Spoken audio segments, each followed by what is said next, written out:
Man pours dish soap into the toilet. When I saw the result, I ran to try it. Clogged toilet can be a very difficult problem, especially if you do not have a plunger or you are too upset at the mere idea of using it. But do not worry. We have a perfect solution, which is not 100% effective, but many people have said that it works wonders in tight situations.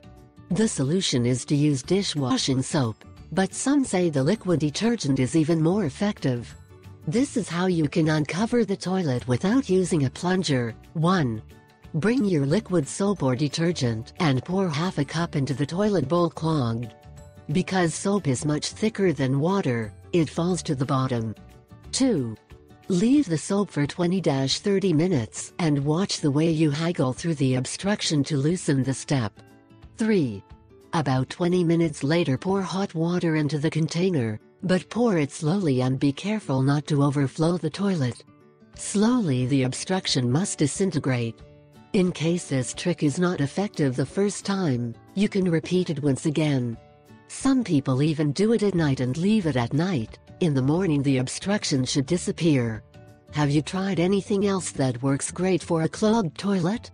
If you have, share your